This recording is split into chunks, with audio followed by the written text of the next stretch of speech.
Because of being হওয়ার কারণে, কোনো কিছু হওয়ার কারণে বোঝাতে বিকজ অফ বিং আমরা ইউজ করে থাকি। He has got the job because of being skilled in English. সে ইংরেজিতে দক্ষ হওয়ার কারণে সে চাকরিটা পেল।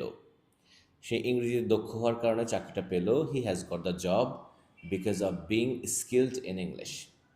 ওকে, অ্যান্ড আমরা বলতে পারি he couldn't come to office because of being sick. অসুস্থ থাকার কারণে, অসুস্থ হওয়ার কারণে সে অফিসে আসতে পারেনি।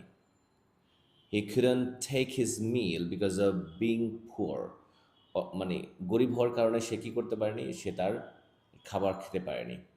Okay, because of being lack of money, টাকা কম থাকার কারণে।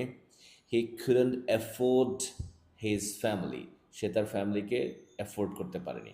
ঠিক আছে, he couldn't afford his family, সে তার ফ্যামিলিকে অ্যাফোর্ড করতে পারেনি because of being lack of money, টাকা কম থাকার কারণে, or because of being poor, গরিব হওয়ার কারণে। Okay, because of being uninterested he couldn't learn English language.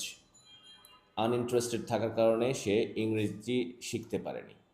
Okay, and আমরা যদি বলি nobody likes him because of being talkative, সে তাকে কেউ পছন্দ করে না কারণ সে বেশি কথা বলে।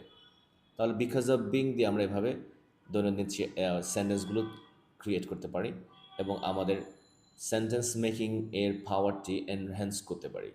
So if you want to be a fluent speaker, bit to bit, you need to learn. And don't forget what you have learned earlier. যা আগে শিখেছেন, don't forget those things. Okay, recap first of all, then learn new things.